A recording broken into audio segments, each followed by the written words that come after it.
Good afternoon, everyone, and I welcome all of you to this webinar session on employer branding from Mezjan, Dallas. As you all know, we are hosting this webinar in partnership with Ideation. So those who don't know Ideation is a product of Incubate Hub, and we are India's leading talent and community engagement platform. So where we are, engaging with more than 1,58,000 talent, more than 1,58,000 talent, be it developers or startups or the student community. And in the past 5 years, we have worked with different clients, Scient, Quest, FSS. Recently, we have finished, the campaigns or the projects with Mercedes-Benz, RRD, and Legrand as well.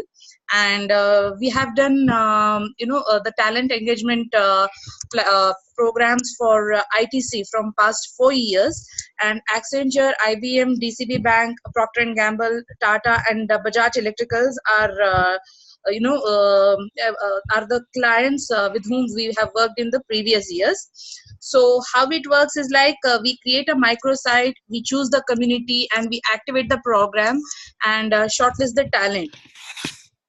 Okay, so without wasting time, I would like to introduce you Mr. Mezjan Dallas. So Mezjan Dallas is an employer branding consultant certified by Universum's Employer Branding Academy. He earlier led employer branding for IBM India on campuses. His work in this area received significant press coverage in leading newspapers such as Hindu Business Line, Education Times, Economic Times, Financial Express, Business Insider, etc. He is also contributor of articles on employer branding to leading HR publication People Matters. So without wasting your time, I just want Mezjan to start with your presentation on employer branding. Okay, thank you, Vijeta. Hi, folks, and I just wanted to check as we start off. Can you hear us all right? I don't know. Is there some way? Just type in on the chat if you can hear us all right, so that Vijeta or me can just see that you are able to hear us clearly. And are you able to see the projected screen properly? Yes. Okay, I can see. Yeah, Shubham says he can hear, and so does Usha. Yes. Yes, so you can hear and you can see the screen as well, and you can see right now what do we have projected. We have the overview of the session, the web page projected. Can you see that overview projected? So if anyone is having any trouble seeing or hearing, just message, and hopefully Vijeta can help you. She's our moderator today, and she's helping. It's very kindly offered to help us, right? It's a pleasure. Okay, so I think the first thing that I just want to say is, this is going to be fairly quick and short, maybe 20-25 minutes max, right? But I do want to make sure that we don't have this as too boring and one way, right? So don't hesitate. The most important thing that I want to tell you all and suggest is don't hesitate to ask a question based on what makes sense to you for your organization, right? Whatever you are trying to do, right? Don't hesitate. I mean, I know I've been in that same boat many times. I have a question running in my mind. I'm thinking, how will this apply to my organization? And I hesitate and I don't ask the question. So I know, I'm telling you to ask, but I don't do it very often myself. But I'm saying, really don't hesitate at all, right? Post a question into the chat, and then if you'd like to sort of talk about your question, etc., just ping and say I'd like to discuss this, and Vijeta will unmute you, right? Right, Vijeta? We can do that, right? We can, if someone wants to ask a question, etc. Yes. Yeah. Okay. So welcome, and like I said, today's is going to be a short session, but it will be a complete overview of employer branding in my view, right? Um, uh, the, so in some ways, what I'm going to talk you through today is a 30,000-foot view of employer branding, right? What I also want you to know is that what I am talking you through today, the process, the various aspects of employer branding that I am taking you through today, is a very well refined step-by-step process that has been developed by the world's leader for employer branding, and that is a Swedish company called Universum, right? I'm of course certified by Universum, right? And I'm also a business partner of Universum, right? So, this is today's presentation in many ways is a combination of two things, right? Is a culmination of two things. One is my own experience having led employer branding for IBM in India, right? Plus very much a very well structured, thorough process that Universum has developed over more than 30 years, working with thousands of clients, right? So what you're getting to hear today and what you're seeing is a very well proven, repeatable process and a methodology to do employer branding, and it's been done for the biggest and the best brands in the world, right? So that with that introduction, I'll dive straight in, right? Um, uh, Jeta, can you project the slide? I'm not seeing it right now, unless I'm missing something. I have done that. Can you see it? No, I am at least seeing your web page of ID5 with the overview page showing. 1 second. Okay.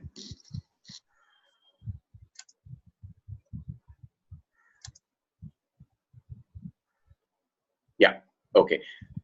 Yeah. So I mean, if you can flip back to the title slide, because I just wanted to spend a minute on the title slide itself, the first one. Yeah. Right. Right. So employer branding, this is how I define it, right? That line there is about building a solid strategic foundation to attract talent over the long term, right? And I've chosen the words very intentionally here so that everybody is very clear and we are all on the same page, right?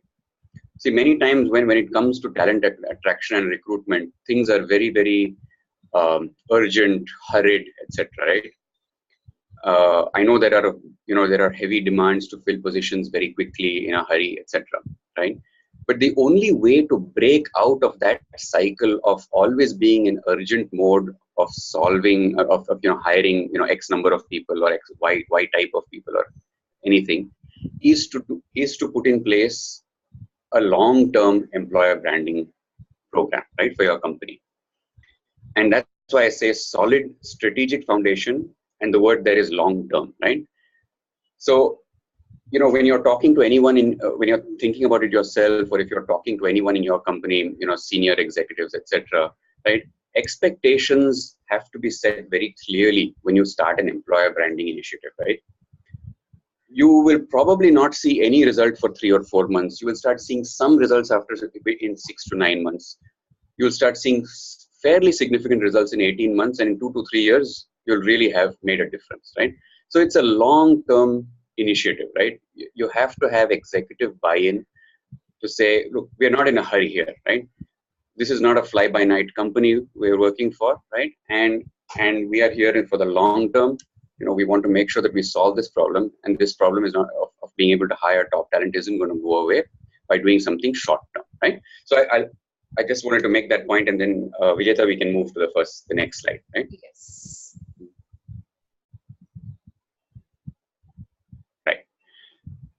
Right. So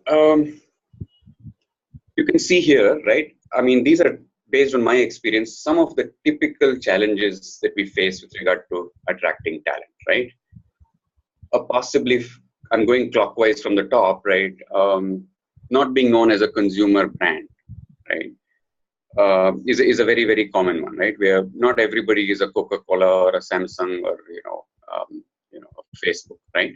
If you're not a consumer brand, you work, it's a company that works in the back end. Clearly, when you're recruiting people, you call up people, they say, what is that name? I've never heard of it before, right?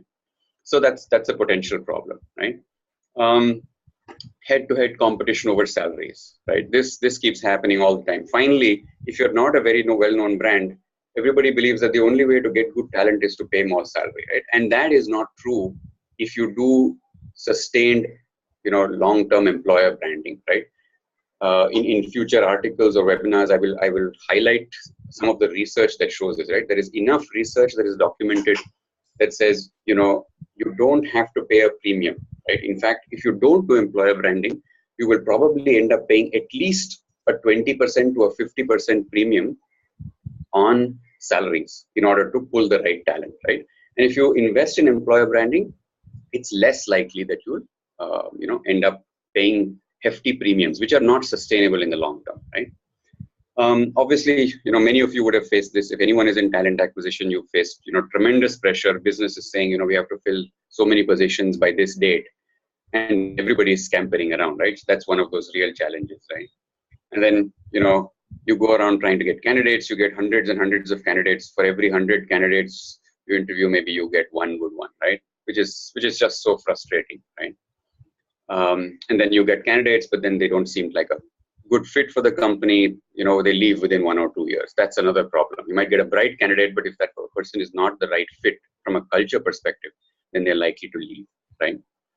And then, of course, most importantly, actually, is quality, right? If you don't get good quality, then nothing in your business is going to go well, right? Okay, so I'll just take a pause here. Folks on the webinar, type in if you have a question or if you have another challenge, that I haven't sort of covered as a generic challenge here. Is there any challenge that you're facing that is not here?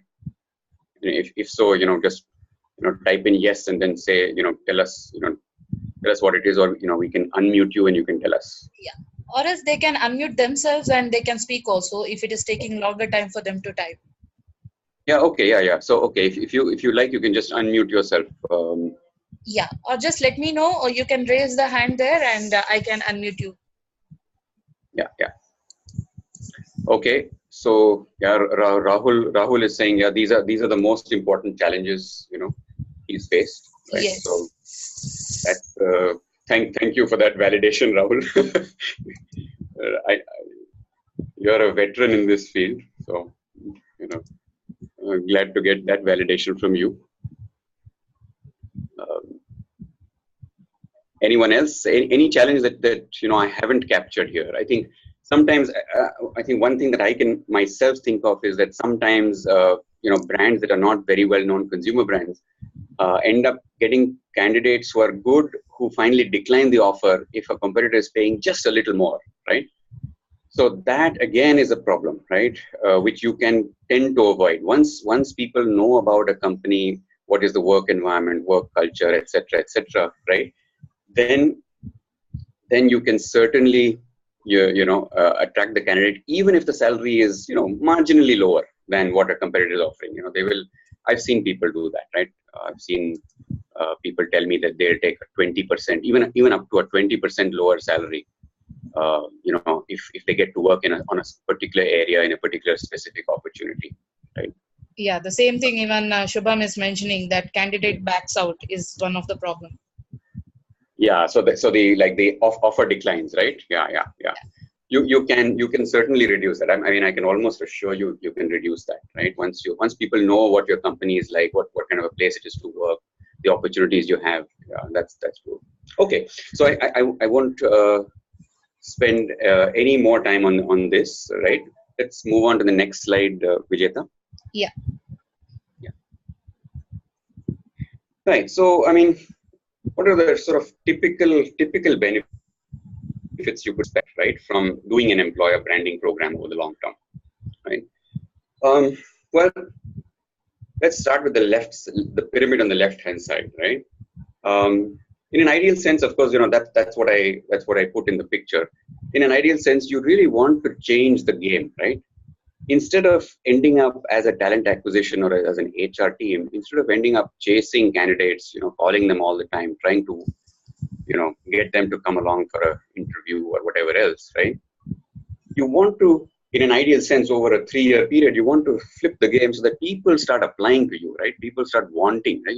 There should be a state of desirability for your company that people want to come to you, right? That's an ideal state. I know it's hard and it really does take more time, but just to convey that whole perception, right, is why I call it the Pied Piper approach, right? You want people to start following you, right? And if you look at it from the left-hand side, clearly, you'd get better candidates. By quality, what I also mean is what I mentioned earlier in terms of, the right fit, right? It's really important that, candidates fit the culture of the company. And I think most folks, most of you being in HR will understand this, right? Because everything put together, finally, if the company culture and you as a person don't fit, very quickly, the candidate will leave, right? So not only quality candidates, but we're talking about candidates who are a best fit, right? Certainly you should have higher conversion rates, which means, you should start to attract people of the kind that your company anyway wants, right? So by the marketing messaging and the sorts of campaigns you run on, with your target candidates, right? So let's say you ran a bunch of hackathons with Idify, for example, right? If you were running a bunch of hackathons for an IT company, you would be conveying the message that, we're a very hands-on company, right? We want real hands-on coding skills, right? I don't want guys who are spouting lots of theory. And when you do that, when you do something like that, you start to attract less of the other people, who are more theoretical. You'll start to attract people who are more practical, hands-on, right? Right. So that's what I mean by, that's how you'll have higher conversion rates, right? You will start by the sorts of campaigns you run, you will start to attract people of the nature and type of your company. And therefore you have less, weeding through lots and lots of resumes, right? Fewer hiring events, obviously, if you have a higher conversion rate, you're attracting good quality, you've got less hiring events, which means, again, less headache, less running around, less chaos in your talent acquisition team, right? Reduced cost for hire is also documented. I think LinkedIn has done a study that says you could potentially reduce cost of hiring by about 50%. I mean, I'll have to dig that out and I'll probably post it sometime later on LinkedIn. But there is enough evidence, and LinkedIn themselves have researched this. There is a significant reduction in cost per hire. And of course, time to hire. When I said time, I didn't have place enough there to type the whole thing. But what I meant is time to hire is going to lessen. Now, the right-hand side are sort of the knock-on cascading benefits, right? And I think, again, given that most of you are, experienced HR professionals, you understand this, right? When you get good talent, right, you have obviously less attrition. You're attracting better and higher quality work, right, from wherever you're getting assigned work, right? People get more confidence in your division or department for which you're hiring, and they transfer more work to you. And of course, more importantly, because you don't have a strategy that says, oh, if I want to get good talent, I'm just going to give them 20% more, 30% more than what my competition is giving. You can have a financially sustainable organization, right? And this is really something I want to emphasize, right? And this is something you want to emphasize to execs, right? I was in Mumbai recently talking to a very senior executive at a bank, right? And I spoke about employer branding. And what was his first reaction? He says, "Yeah, oh, if you want to get talent, just throw them some more money, they'll come. You'll get the best talent, right?" And it's true, but it's not sustainable long term, right? When you start to look at financial sustainability of a company over a decade or more, this is the kind of thing that starts to hurt very, very badly, right, in the long term, right? Plus, of course, if you have good people, you'll have great customer satisfaction, lots more revenue, lots more profit, all of that, right? But what I also want to and not only that, there are higher chances that people who do not have passion for that work, the high chances of hiring those people. Instead of that, these kind of the hackathons or the kind of talent acquisition that you're mentioning, there are higher chances that you can acquire the talent who has passion for such kind of work. Yeah. That's a great point as well. You're right. You're getting people with a passion for the sorts of things you're doing there. Yeah. No doubt. Great point, Vijayta. Right. And I think the last one was customer satisfaction. But in addition to that, I want to point out the last the one on the, the bottom of the right pyramid, right? Higher employee engagement, right? So how does this happen, right? See, the thing is that with most employer branding programs, right, you've got to have authentic employer branding going. To get an authentic employer branding going, you have to engage a lot of your existing employees to start to become advocates, right? Verbal and, major advocates of joining your company, right? So, you have to base all employer branding fundamentally on making sure first that your employees are actually happy and engaged, right? So, which is why when you start with employer branding, you automatically have to, if you're doing a really authentic and a genuine, strong program, you have to have a corresponding employee engagement program going, and you've got to make sure your engagement levels are high, because you can't do a lot of employer branding on the outside, and every time people in your company are meeting their friends over tea and breakfast and coffee and over drinks and dinner, are saying all sorts of things. Man, this is a crazy place to work, right? You can't have that, because if that's true, all your employer branding dollars are going to go waste, right? Yeah. We have Okay, so hang on, Rahul, you want to just pitch in, unmute yourself, and Rahul had a point to make. Rahul, you want to pitch in? No, I just wanted to clarify, and I think while I was talking, you were talking about it in the background. In so much that when we're talking about employer branding, it's not just the outside but the inside, because you don't want to have contradictory messages going out.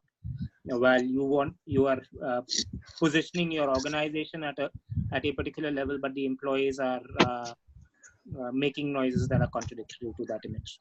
Thank you. Yeah. No, thank you. Thanks, Rahul. Yeah, this is the crux of it. I mean, Rahul is re-emphasizing the crux of it, right? And folks, when you go back to other executives in your organization, and if there's any interest in employer branding, right, you want to emphasize this part really strongly, right? It's employer branding is finally inside out, right? There is no point wasting dollars or rupees on an employer branding initiative if you aren't going to assess and work on the employee engagement bit, right? Make sure that people in your company are truly happy. It's a great place to work, right? You have to make it a great place to work as a starting point, right? But, so you'll see as part of my process, you'll see there's a bit of that as well. Okay, let's move on to the next slide then. Okay, for a moment, anyone else want to pitch in any other benefits that anyone has seen for doing employer branding programs? I want to make sure I'm not putting you to sleep. I hope all of you have your cup of tea and coffee ready and are sipping it so you stay awake, right? Right. Right. Okay. So I'm moving on then. Feel free to pitch in if there's another benefit that I haven't seen yet of employer branding. I'm sure there could be, indirect on benefits. But yeah, in terms of the approach, that I normally use, these are some core elements of the approach I use, right? Let's read this chart from the bottom up, please, right? So I'm going to go to the bottom. Inside out, we already spoke about, right? So I won't repeat myself there. But then the next point is something I want to talk about a little bit, right? A very key element of a strong employer branding is a data-based approach, right? And a deep understanding of your target audience, right?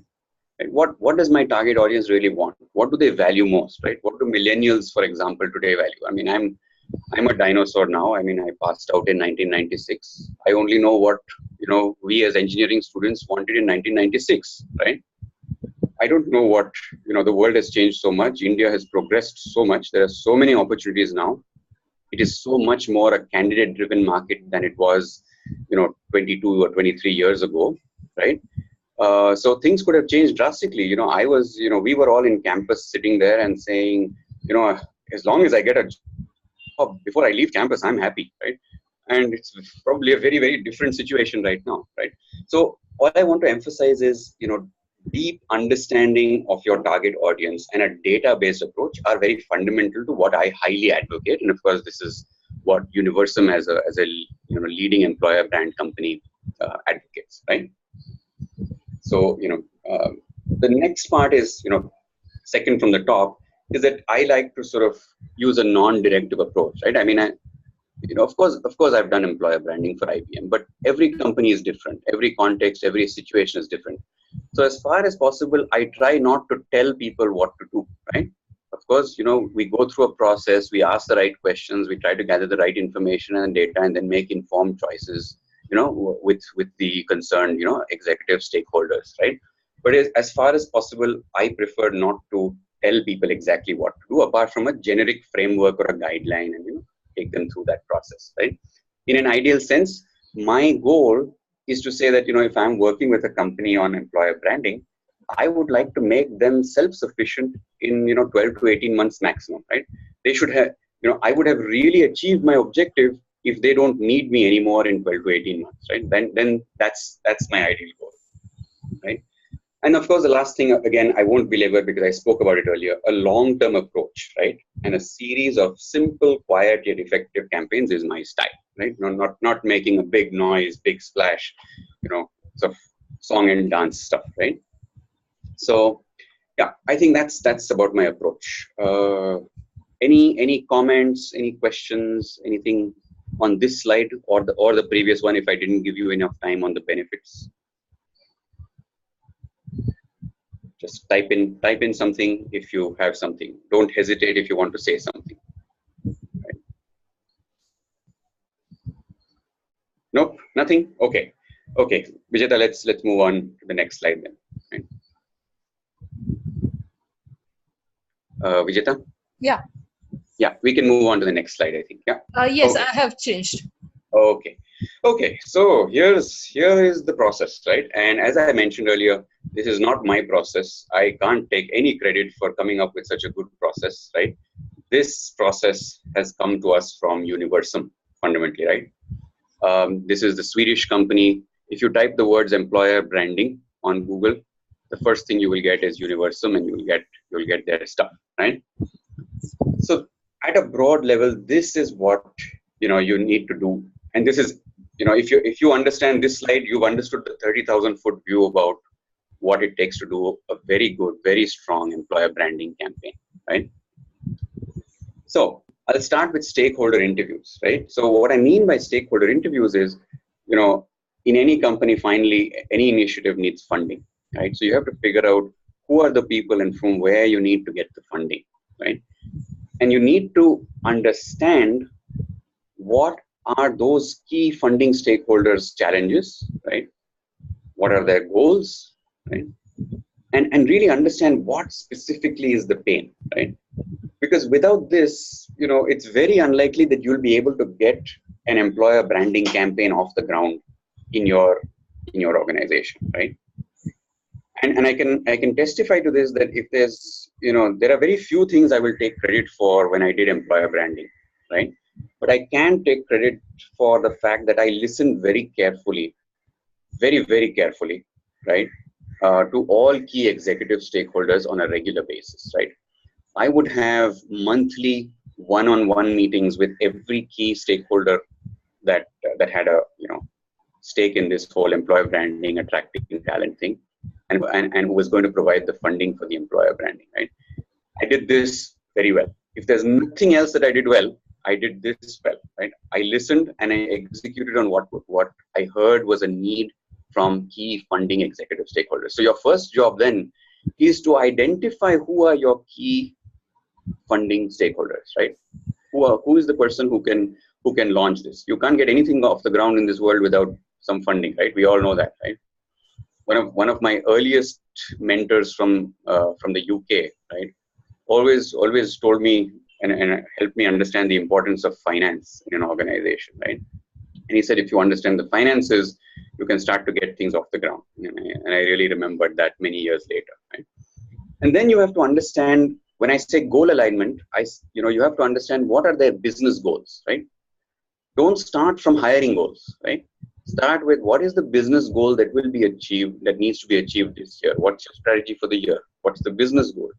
And then from the business goal, what is your corresponding talent goal to your business goal? Once you've understood business goals, talent goals, then you are in a position to propose an employer branding strategy to your key stakeholders, right? That makes sense to them. Otherwise, they may not be able to relate to it, right? So you have to show them the dotted line between business goal, hiring goal, and how employer branding will help those hiring goals. So then they can see the whole link in the chain. Okay? Makes sense? Any questions on the first block, phase 1, stakeholder interviews and goal alignment? Okay. Is there a guideline around money is invested in it? Yeah. Tell me that again, Rahul. Just give me that again for a moment. So I wanted to understand when it comes to budgets, right, and assignment of budgets in terms of we have employee engagement budgets. Is right. there a correlation between the employee engagement budget to the external brand building budget? If there isn't a universal guideline in your experience, have you been able to sort of find a correlation, or there's no correlation at all? No, and not my strict and clear answer, Rahul, is I don't have any data on that. I don't know if there is any guideline, right? Yeah. So yeah, I think the way that I would approach it is I would just work backwards and say, if you start with the executive stakeholders' goals, right? Then and you figure out what is the value of achieving those goals, right? So let's say a company is in a high growth phase. They want to hire 600 people this year, right? Because moving work from another location to here, is obviously a cost advantage, right? Then you just tie it to something simple like that, and you say, look, if you are able to attract 600 people over the next 9 to 12 months, right? How much of a cost saving would that be to you, right? And you try and get the business value of hiring that number of people, right? And then you say, well, could we invest 10% in something like this, for example, right? Is one way. I don't know if this is making sense, but this is how I would approach it, right? I would take the business goal, figure out the value of the hiring for that business goal, or the value from a business perspective. If you were hiring for sales and you said, well, 50 people will generate so many, $1 million for me. And then you say, well, would it be unfair to expect, 10% investing towards that, for example? Right? I don't know. Did that make any sense? Yeah. Okay. Thanks, Rahul. Shubham, you were asking a question. You want to just unmute yourself and ask me the question? Or else I can read it for you. So He says, in goal alignment, is it the ideal persona of the talent we are looking for? Does it mean we should be having clarity on what we are looking for? No, I mean, I'm not talking about the persona or the target group profile, right? By business goal, Shubham, I mean actual business goal. So if somebody has a revenue goal, somebody has a goal, like I said, to increase profit, reduce cost, whatever, right? Really, really high level business goal, right? That says, we have to sign up so many more clients, or we have to get so many more client references. When I say business goal, I mean start with that sort of goal and then ask the executive concerned, what does he need from a talent perspective in order to achieve that business goal, right? Because we all know, right? Being in HR, we all know. I mean, this is, everybody is talking a lot about technology, and there is value in technology, but nothing beats human talent and the value of human capital, right? Finally, that's what's going to get him or her the business goal.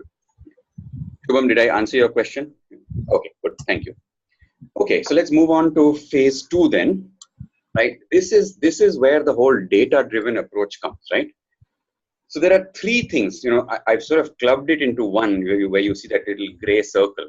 But there are 3 things that you want to do as part of your data-driven approach to employer branding, right? You start with a baseline, right?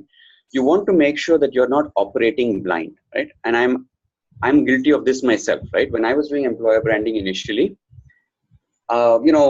somebody said, you know what, I think we should do this. I think we should talk about the good technology we are working on, right?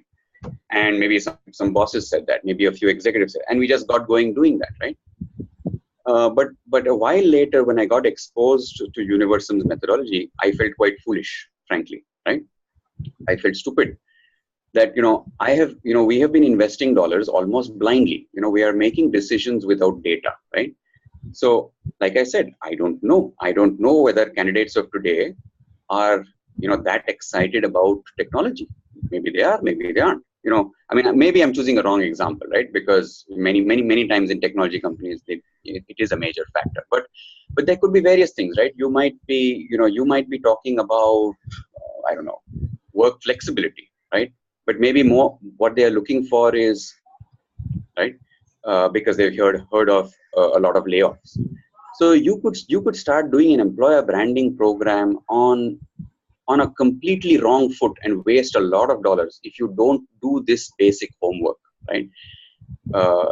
You could just be wasting a lot, right? I don't want to sort of keep repeating myself there, but this is why you want to do. One is assess what are the needs of my target candidates, right? So the profile that you are looking to recruit, right? This is like if you had to send me into a restaurant or a pub, right? I will automatically go to a restaurant or a pub that plays 80s music, right? Because I'm a great fan of 80s music, right? And somebody might, go into a restaurant that plays, good, Lata Mangeshkar music because they love that kind of music, right? So depending on what kind of target profile of folks that you are looking to hire, right? You want to make sure you do a survey to say, what does this generation of folks, right? And I know there is so much of talk about Gen X, Gen Y, Gen Z, millennials, everything, right? What is that target group that you're trying to hire really, really want, right? If you don't have a good sense of whether, they want job security, then you'll be barking up the wrong tree, right? You're sending messaging about work flexibility, but they're saying, holding my job and job security is number one, right? So this is why you need to understand what they want. What you also want to understand is where you stand, right? As an employer, whether you're doing employer branding or you're not doing employer branding, you have a brand, right? People don't know anything about you. People know something about you, right? People know something negative about you. People know something positive about you, right? If you ask anyone, right, what is your impression about Amazon? People will say something, right? They pay well. People might say, well, it's hard. It's very challenging. It's a very aggressive environment. Whatever, right? People will have an immediate impression about a company, right? So when you start off, you want to know, where am I today? I want to baseline and figure out, where do I stand? What do people think or know of me, right? What do they think or know of me in terms of my competition, right? And then the last part is reality, right? By reality, I mean, what is the internal reality? We spoke about employee engagement inside out, right? You have to do surveys externally and you have to do surveys internally. When you do an internal survey, you know what is the reality of, how happy or not people are in your company. How likely are they to refer other people to your company, right? How is your work environment, right? And then based on all of these, now you have data. You have business goals from the executives, right? You've got data of what the market's perception is externally, right? You've got data about what internally people and employees truly think about you.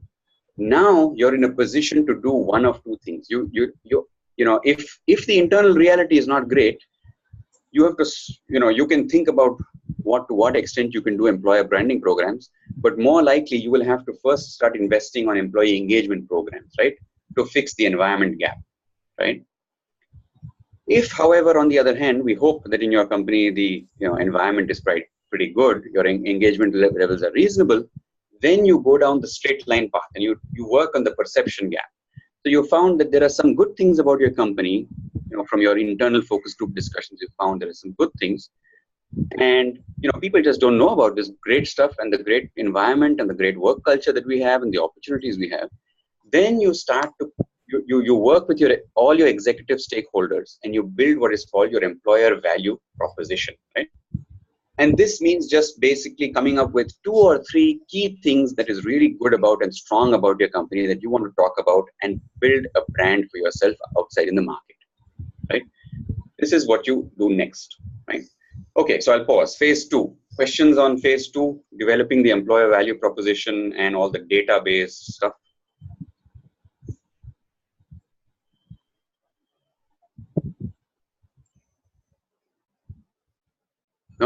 Okay. Okay. So, feel free to, as I always said, feel free to ping in a question, even if it occurs to you later, and don't hesitate, right? Is it okay? Let me do a reverse check, right? No questions, but any comments? Any? Is this making sense? How is this seeming? I just want some sort of feedback to know what your sense is.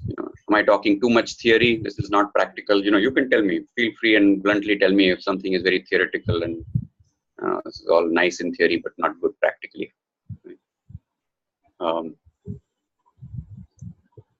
Okay, so I'll move on to the third phase then. The third phase then is your ideation, right? So this is where creativity comes in, having good creative people, potentially having a really good creative marketing agency as a partner comes in, right?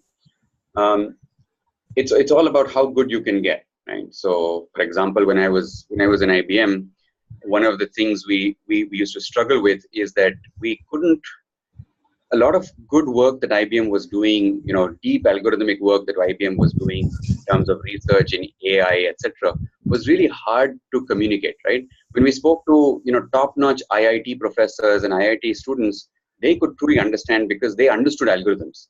But, talking to the average candidate on the, in an average engineering college was hard to explain how strong and deep and difficult some of the work that we were doing was, right? It was hard to convey to them an appreciation for that.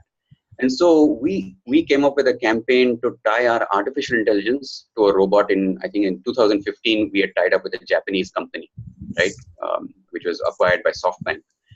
And we said, if we want to show people the power of this technology, right, what we should be doing is we should be showcasing it in a way that is externally visible, and we showcase it in the context of a talking robot. Now it's very common, right? You have Sophia and you have a lot of robots talking around. But in 2015, it wasn't that common, at least in India, right? So it was a novel way, it was something creative for us to do, right? When we wanted to showcase Internet of Things technology, we started to showcase, drones and how you could program drones using Internet of Things technology, right? Yes, Rahul is asking, was this Pepper? Yeah, there was a robot called Pepper. It was from a French company called Aldebaran, which was bought over by SoftBank. Right? So yeah, so this is standard, marketing genius, right? In this blue circle, campaign ideation, you have to bring in the best, most creative minds to put together a good marketing branding campaign, right?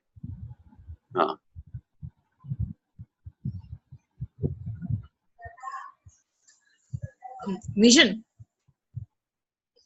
Yes, Vijayta. Yeah, so Rahul wants to know, like, how do we create good ambassadors outside the organization? Yeah. So, Rahul, I don't think I have a direct answer to that, but I think the way you start is by creating good ambassadors first inside the organization, right? So making highly good and highly charged up employees as your ambassadors is probably the first starting point. External maybe can come after that. We have to figure that one out yet. But certainly one of the ways in which you create good ambassadors, just as a random example, right? So Rahul, is that you start, you do a really good program of offboarding, right? Just as we talk about employee experience while they onboard an organization, you need to be sufficiently cognizant of how well, your offboarding is happening, right? And not only offboarding, right? There are organizations that have really good alumni programs, right? So I think it's a very neglected aspect, right? People tend to think that, this guy or this lady is leaving, highly neglected, right? Forgotten, this person is never going to come back, right? But we sort of miss the potential that lies in, what that person could do for us, if they were respectfully offboarded, everything was smoothly done, right? And they made a choice to move on. That's okay. They can move on. But, let them go in a nice way. And of course, create alumni networks. Some organizations are doing this, leading organizations, right?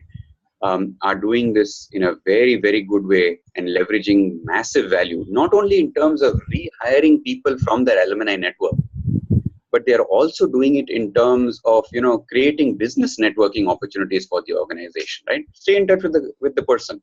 They aren't working for you, but they might get you business. They might join back themselves, or they might refer a friend. Who knows, right?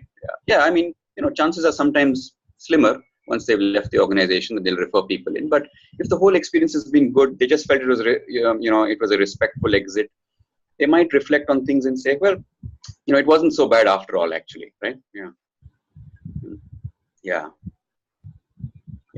Okay, Rahul, 1 minute. Rahul, can you just tell me the question verbally? That'll be easier for me to yeah, what he's saying is, yes, I know some of the folks I've met who had actually been called back for an R&R from their previous company where they were appreciated. Yeah. That's interesting. But I think Rahul has another question. It's not just staying in touch and doing a get-together for an organization so people may have left an organization because they found a better opportunity, but would have done good work. And for the period that was being evaluated, if they've done good work, a manager would say, that guy is gone, I might as well give somebody else the R&R for this quarter. But you have an organization call back somebody who's left and say, listen, while you were here last quarter or last half year, you did a fantastic job, and here is an appreciation. That builds phenomenal. Really? That sounds like a great idea and a great suggestion. Thank you, Rahul. Yeah. You're right. I mean, there is the normal tendency is that when somebody is leaving a company, you don't give them the bonus, you don't give them the hike, you give them a some sort of a average performance rating, things like that, right? But that's a really important thing to be cognizant of. Yeah, that's a great point, Rahul. Yeah, I hadn't thought of that. Yeah, thank you. Yeah. Okay, right. So moving on, the brand ambassador program and is perhaps, if I had to draw circles, I would put the data part as a bigger circle. I think I would put, goal alignment as a big circle, and I would put this one, right, as a big circle, right? So this is my point, saying that, if an organization has to sustainably over 2-3 years or more run a program, employer branding program, this is non-negotiable, right? You have to get good at creating a culture of people in your organization doing stretch assignments to help with your employer branding, right? Not easy, but very doable. When your organization is actually doing a good job and is actually keeping employees reasonably happy, employees are more than willing to stretch and help out, and they really enjoy it, and they become very, very enthusiastic brand ambassadors of your program. But I got to say, this is a very key part, right? And this can save you a lot of dollars as well, right? If you outsource everything, that can start costing your company quite a bit, right? If you figure out a way to generate a volunteer program where people are willing to help with employer branding for your organization, that's a big plus, right? It's a big dollar saving and cost saving thing, right? And of course, you have to set KPIs, right? I missed that. Sorry. Yeah. Clearly, when business executives are embarking on it, goal alignment is important. When they're investing, they will ask for alignment and want to see how it connects to what they want to achieve. But clearly, sometimes employer branding is considered soft stuff, just like many things in HR, and they always want to know, how will I measure this? How will I know, right? I mean, I got caught on the wrong foot with a vice president. I mean, someone who was a director at that time and was a vice president. And, we were in a canteen and he suddenly asked me, so how do you measure all this stuff? And I didn't give him a good answer. I remember it to this day because I was caught on the wrong foot, right? So I would highly recommend that, you educate yourself about the KPIs that exist in this space and put those in place, put data measurement stuff in place so that you can get repeat investment, right? Because you don't want to do this for 6 months and it doesn't happen for another 3 years, right? If you put data in place, you show the alignment of the goals, you put the data in place, you will likely get repeat investment from executives, because they'll see, okay, real stuff happened, I saw data, right? It happened. Right, and then it's, then it's the standard branding campaign, which is marketing, right? Yeah. Okay, so now, I've taken you through most of it. I'm just going to, don't worry about, there are a couple of more slides. but it won't take that long because I'm just showing you samples of what you'll see, right? So yeah, go ahead, Vijeta, go ahead to the lower one. The next one, I think I did talk you through this already, right? The benefits of a data-based approach, right? If you do this data, you'll be able to evaluate the impact of your employer branding, show it back to your executives, right? You'll certainly be able to increase quality of job applicants, all of that. I think I've spoken about this earlier, so we'll skip through this, Vijeta. Let's move ahead, right? Okay. Yeah. So I'm giving you an example. I'm just showing you a few examples of the sort of stuff that you can get measured when you do, a data-based approach, right? You want to know where you stand with regard to your candidates, right? So when you do a survey, you'll get percentages. So each gray bar there will have a percentage around it, right? So it will say, do they know who your company is, right? I don't know. Somebody works for a company called Pfizer, right? I don't know. I've not, until I knew this person who worked for Pfizer, I didn't know. So if they ask me a question, do you know what is Pfizer? I would say, no, I don't know, right? So percentages, how many people of your target audience even know about you as a company? Are they aware of you as a company? Then, okay, if let's say 70% of your target population knows that a company like this exists, right? How many of them would consider joining you or applying to you, right?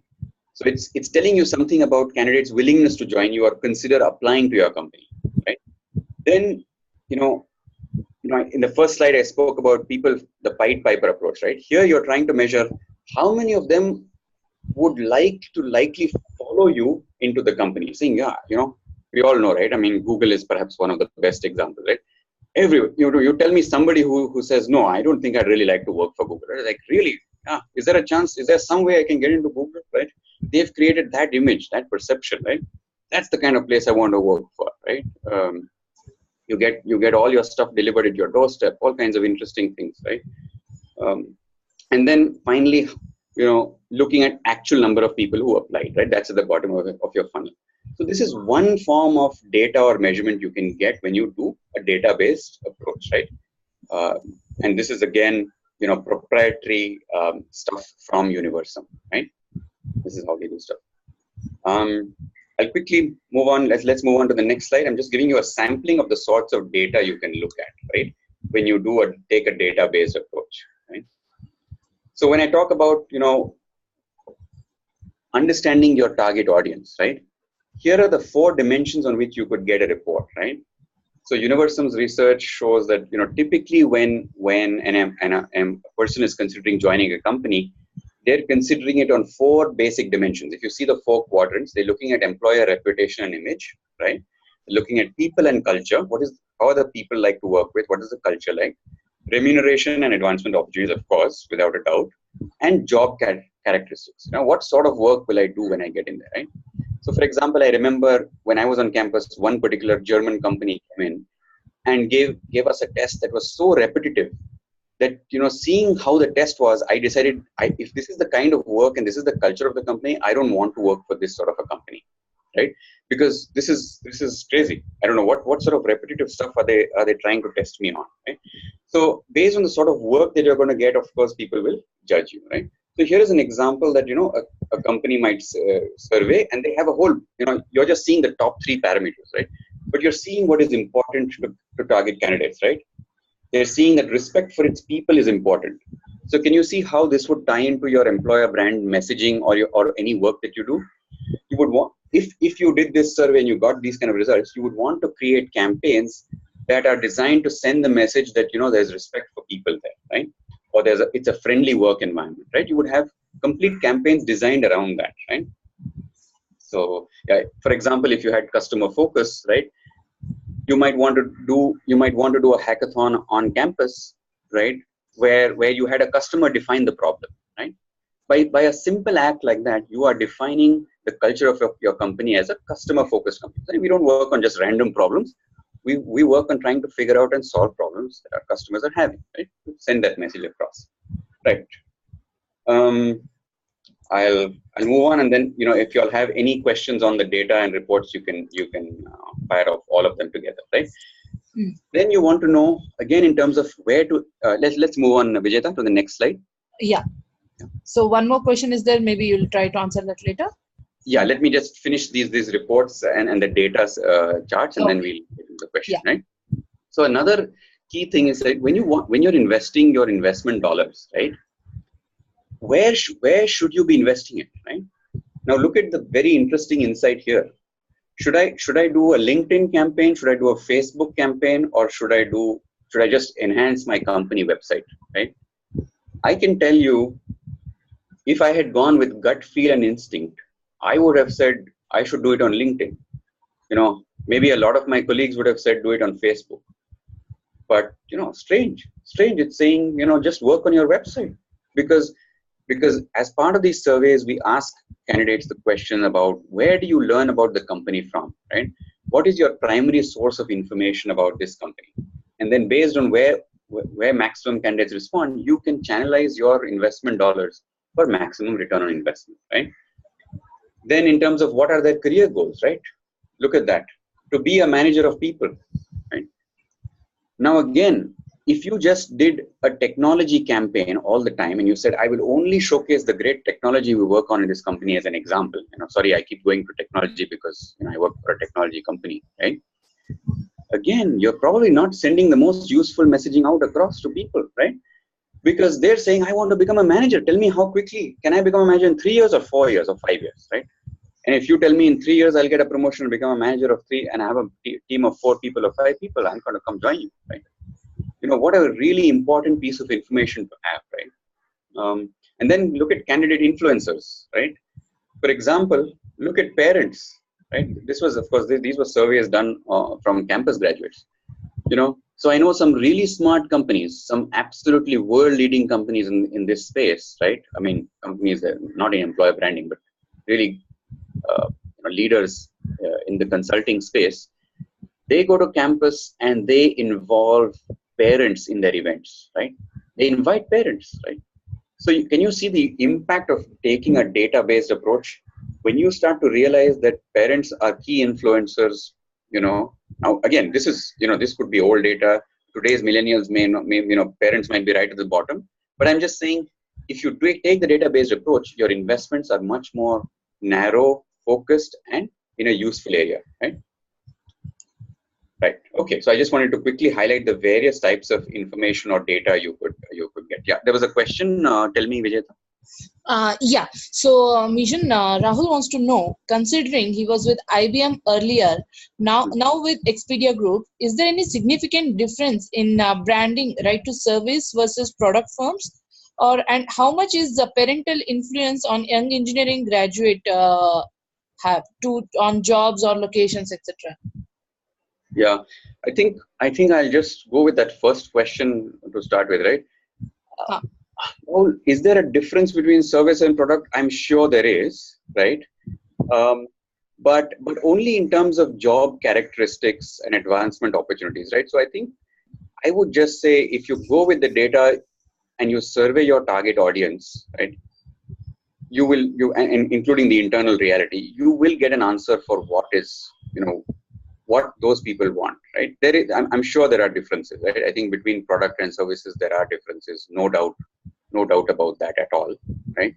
But I just think that if you do the data-based approach, you won't go wrong. You won't be guessing. It won't be my gut feel versus yours, and we can just go ahead confidently, right? And it really, when I did these surveys for our company, it really gave me a strong voice with senior executive management, right? Otherwise, it's like, oh, the senior guy must know more, right? And you've still got to be respectful because they've got experience, they've got good instincts, all of that, and you've got to respect that. But there is another side. So you can say, let's look at what your gut feel is saying, what your experience is saying. Let's look at data. Let's put both together and decide what is the right thing to do, right? But it can give you as senior HR professionals a very strong voice with your executive leadership team, and which is why I strongly sort of recommend the data-based approach, right? Yeah. Okay. Okay, Usha, you want to just tell me your question, or Vijayata, you want to? Yeah. So, Mezjan, Usha wants to know, where does Glassdoor feature here? So, the Z platform is considered to be one of the influential plays today Yes. between and offer acceptance and rejection. Yes, yes, that is absolutely correct, Usha.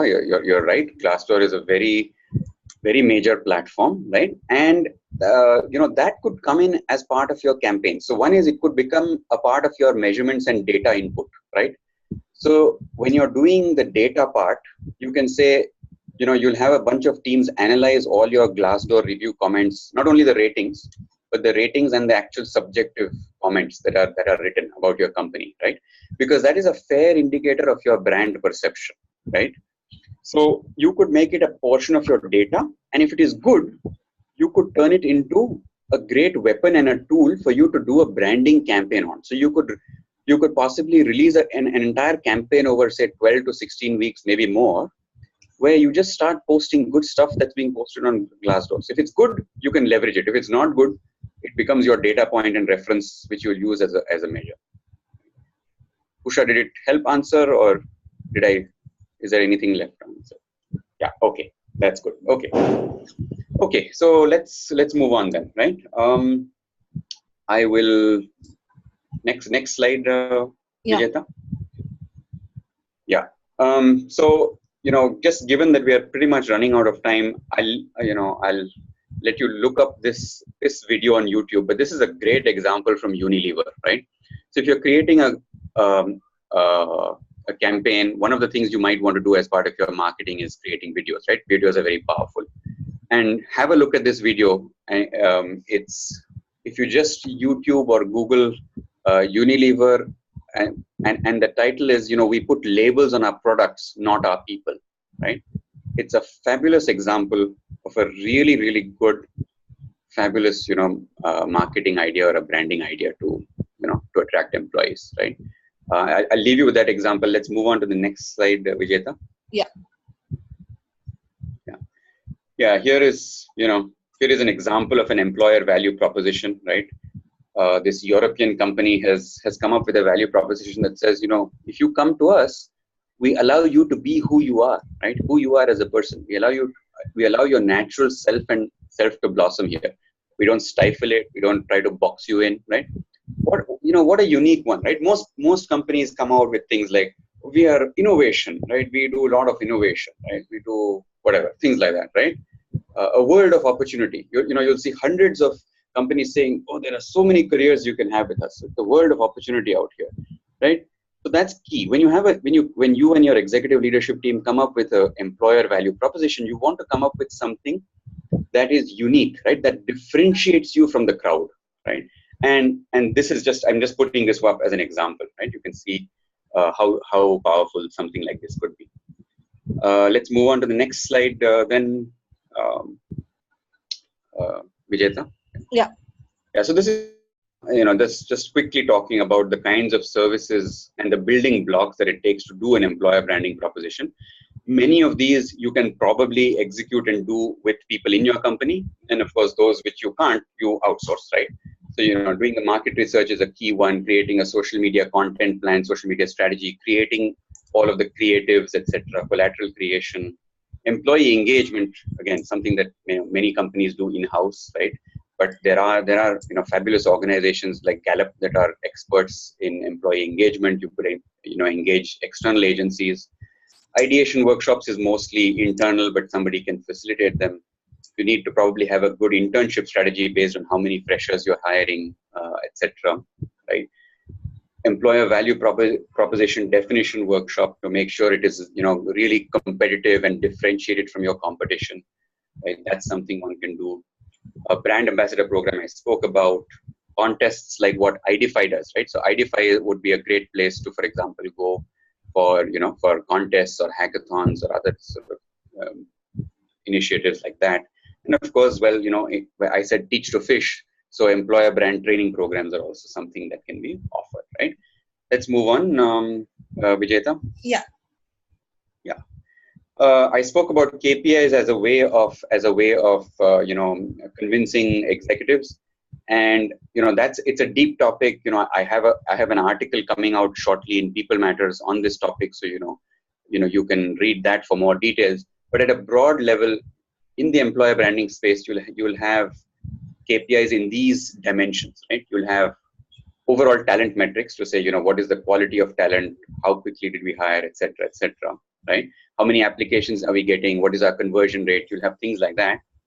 Then you'll have brand metrics, right? Which is what we spoke about earlier in terms of the database surveys. To say, what is our brand perception? Where do we stand versus the competition? Things like that, right? Then you'll have cost metrics, like what's our cost of hiring, right? But there are a few others as well. Then you'll have clear social media metrics. When you run a campaign, you'll be able to measure things like the reach and the click-through rate, engagement rate, etc., right? And then you've got really, really importantly, advocacy metrics, right? Which means, what is the percentage of our hiring that is happening through referrals, for example, right? But there are many multiple metrics, right? There can be 3, 4, 5 metrics in each category, and you can pick and choose what you can measure, what your execs like, what you like, etc. But I'm just putting this slide up here to say, look, employer branding is very measurable. I'm just trying to, communicate to you, and you can communicate back to others that you need to, that it is measurable. One can easily put together 4, 5, 6 metrics in place to, to measure employer branding, right? Okay, and I think that's about it. So Shivu wants to know how to measure advocacy metrics and talent metrics. Yeah. So like I said earlier, right? I mean, this is the topic of a separate webinar potentially coming up next, but I'm also in the process of publishing an article for People Matters right now. So one is, just keep an eye out. I will post the People Matters article once it is out in a couple of days. So you should be able to get it. But otherwise, it is a detailed topic. I mean, I don't want to rush through it. It's not an easy topic. I mean, I have to say, I myself was very uneducated on this topic for a long time. Like you remember, right? I said I got caught on the wrong foot with the director even after I had this role. So yeah, you're right. It's not easy. It's not intuitive, but we'll probably do a separate webinar. But before that, there's an article coming up, right? Yeah. Okay.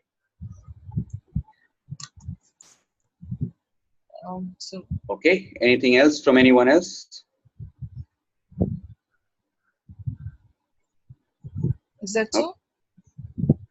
Yeah, that's all. Any last comments? Any suggestions, feedback, anything for me?